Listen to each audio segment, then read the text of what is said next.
Hi friends, ನೀವು ನೋಡ್ತಾ ಇದ್ದೀರಾ RK. Kembhavi YouTube channel. Friends, labour card ಅಥವಾ ಕಾರ್ಮಿಕ ಕಾರ್ಡ್ ಇದ್ದಂಥವರಿಗೆ ಹೊಸ ವೆಬ್ಸೈಟಲ್ಲಿ ಯಾವ ರೀತಿಯಾಗಿ ಲಾಗಿನ್ ಅನ್ನು ಆಗಬೇಕು, ಹೊಸ ವೆಬ್ಸೈಟಲ್ಲಿ ಇರುವಂಥ ಯೋಜನೆಗಳಿಗೆ ಅರ್ಜಿಯನ್ನು ಹೇಗೆ ಸಲ್ಲಿಸಬೇಕು ಎಂಬುದ್ರ ಬಗ್ಗೆ ಮಾಹಿತಿನ ಈ ಒಂದು ವಿಡಿಯೋದಲ್ಲಿ ನಾನು ನಿಮಗೆ ತಿಳಿಸ್ಕೊಡ್ತಾ ಇದ್ದೀನಿ. ಸೊ ಹಾಗಾದರೆ ಬನ್ನಿ ವಿಡಿಯೋನ ಶುರು ಮಾಡೋಣ. ವಿಡಿಯೋನ ಶುರು ಮಾಡೋಕ್ಕಿಂತ ಮುಂಚೆ ತಾವಿನ್ನೂ ನಮ್ಮ ಚಾನಲ್ನ ಸಬ್ಸ್ಕ್ರೈಬ್ ಮಾಡ್ಕೊಂಡಿಲ್ಲಪ್ಪ ಅಂತಂದರೆ ಕೆಳಗಡೆ ಒಂದು ಸಬ್ಸ್ಕ್ರೈಬ್ ಅಂತ ಬಟನ್ ಇದೆ, ಅದರ ಮೇಲೆ ಕ್ಲಿಕ್ ಮಾಡಿ. ಹಾಗೆ ಅಲ್ಲೊಂದು ಬೆಲ್ ಬಟನ್ ಕೂಡ ಓಪನ್ ಆಗುತ್ತೆ, ಅದರ ಮೇಲೆ ಕ್ಲಿಕ್ ಮಾಡಿ ಮೊದಲಿಗೆ ಆಲ್ ಅಂತ ಒಂದು ಆಪ್ಷನನ್ನು ಸೆಲೆಕ್ಟ್ ಮಾಡ್ಕೊಳ್ಳಿ ಫ್ರೆಂಡ್ಸ್. ಹಾಗಾದರೆ ಬನ್ನಿ ವಿಡಿಯೋನ ಶುರು ಮಾಡೋಣ. ಹೌದು ಫ್ರೆಂಡ್ಸ್, ಲೇಬರ್ ಕಾರ್ಡ್ ಅಥವಾ ಕಾರ್ಮಿಕ ಕಾರ್ಡ್ ಇದ್ದಂಥವರಿಗೆ ಹೊಸದಾಗಿ ವೆಬ್ಸೈಟನ್ನು ಬಿಡುಗಡೆ ಮಾಡಲಾಗಿದೆ. ಈ ಒಂದು ವೆಬ್ಸೈಟಲ್ಲಿ ನೀವು ರಿಜಿಸ್ಟ್ರೇಷನನ್ನು ಮಾಡ್ಕೋಬೋದು, ರಿನ್ಯೂವಲನ್ನು ಮಾಡ್ಕೋಬೋದು ನಿಮ್ಮ ಲೇಬರ್ ಕಾರ್ಡನ್ನು. ಅದೇ ರೀತಿಯಾಗಿ ಲೇಬರ್ ಕಾರ್ಡ್ಗೆ ಇರುವಂಥ ಯೋಜನೆಗಳಿಗೆ ಅರ್ಜಿಯನ್ನು ನೀವು ಸಲ್ಲಿಸ್ಬೋದು.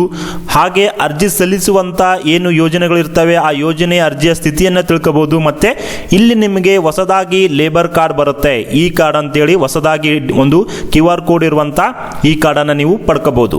ಹಾಗಾದರೆ ನೀವು ಕೂಡ ಲೇಬರ್ ಕಾರ್ಡ್ ಇದ್ದು ನಿಮಗೆ ಈ ಒಂದು ವೆಬ್ಸೈಟ್ಗೆ ಲಾಗಿನ್ ಆಗಿ ಇದರ ಉಪಯೋಗ ಅಥವಾ ಇದನ್ನು ಯೂಸ್ ತಗೋದು ಹೇಗೆಪ್ಪ ಅಂತಂದರೆ, ಮೊದಲಿಗೆ ಈ ಒಂದು ವೆಬ್ಸೈಟ್ಗೆ ಬರಬೇಕಾಗತ್ತೆ.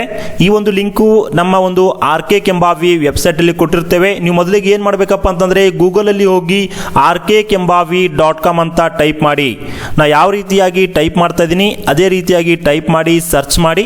ಸೊ ಮೊದಲಿಗೆ ನಿಮಗೆ ಈ ರೀತಿ ಲಿಂಕ್ ಸಿಗುತ್ತೆ, ಅದರ ಮೇಲೆ ಕ್ಲಿಕ್ ಮಾಡಿ.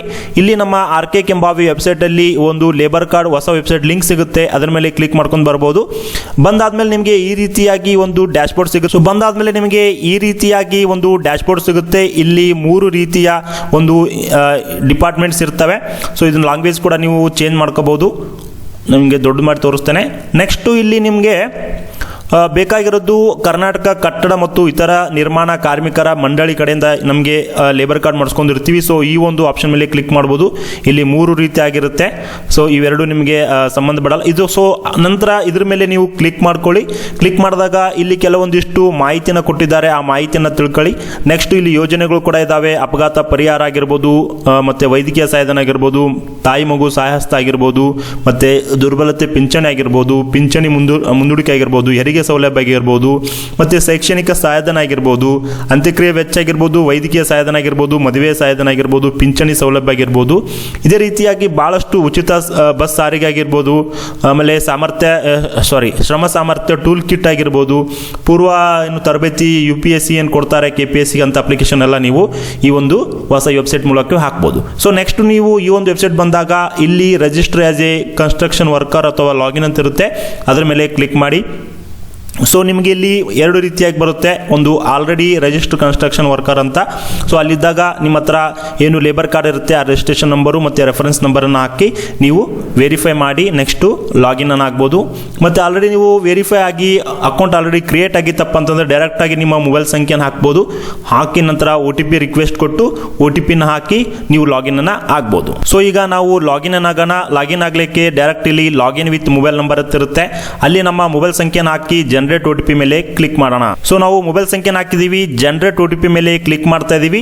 ಈಗ OTP ಸೆಂಟ್ ಸಕ್ಸಸ್ಫುಲಿ ಅಂತ ಬಂತು. ನೆಕ್ಸ್ಟ್ ಈಗ ನಮ್ಮ ಮೊಬೈಲ್ ಸಂಖ್ಯೆಗೆ OTPಗೋಸ್ಕರ ವೇಟ್ ಮಾಡೋಣ.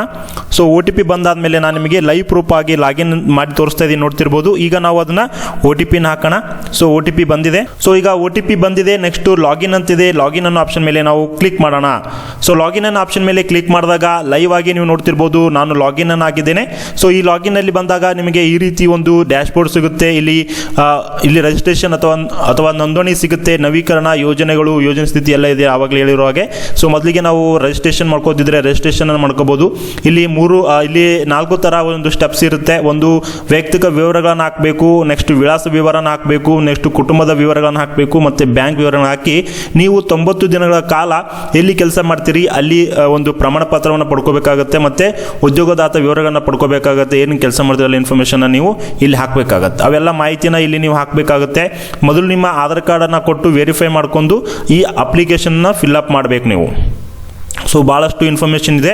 ಸೊ ಯಾರೆಲ್ಲ ಕಮೆಂಟ್ ಮಾಡ್ತೀರಿ ಇದು ಅಪ್ಲಿಕೇಶನ್ ಲೈವ್ ಆಗಿ ಫಿಲ್ಅಪ್ ಮಾಡೋ ಬಗ್ಗೆ ಏನಾದರೂ ನಿಮಗೆ ಮಾಹಿತಿ ಬೇಕಿದ್ರೆ ನನಗೆ ಕಮೆಂಟ್ ಮಾಡಿ, ಅಥವಾ ನಮ್ಮ ವಾಟ್ಸಪ್ ಗ್ರೂಪ್ಗಳು ಆಗಿರ್ಬೋದು, ಟೆಲಿಗ್ರಾಮ್ ಗ್ರೂಪ್ ಆಗಿರ್ಬೋದು, ಫೇಸ್ಬುಕ್ ಆಗಿರ್ಬೋದು, ಇನ್ಸ್ಟಾಗ್ರಾಮ್ ಇರ್ಬೋದು, ಎಲ್ಲ ಕಡೆ ನಮಗೆ ನೀವು ಕಾಂಟ್ಯಾಕ್ಟ್ ಮಾಡ್ಬೋದು. ಅಲ್ಲಿ ಕಾಂಟ್ಯಾಕ್ಟ್ ಮೂಲಕ ನೀವು ತಿಳಿಸಿ ನೀವೇನಾದರೂ ಈ ಒಂದು ಹೊಸ ಲೇಬರ್ ಕಾರ್ಡ್ಗೆ ಒಂದು ರಿಜಿಸ್ಟ್ರೇಷನ್ ಮಾಡುವಂಥ ವಿಡಿಯೋ ಬೇಕಿದ್ರೆ ನಾನು ಡೆಫಿನೆಟ್ ಆಗಿ ಮಾಡಿ ತೋರಿಸ್ತೇನೆ.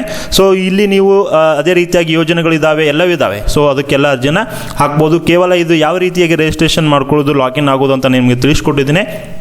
ಈ ಒಂದು ಮಾಹಿತಿ ನಿಮಗೆ ಇಷ್ಟ ಆಗಿದ್ರೆ ತಪ್ಪದೇ ವಿಡಿಯೋಗೆ ಲೈಕ್ ಮಾಡಿ, ಹಾಗೆ ಎಲ್ಲರಿಗೂ ಶೇರ್ ಮಾಡಿ. Thank you.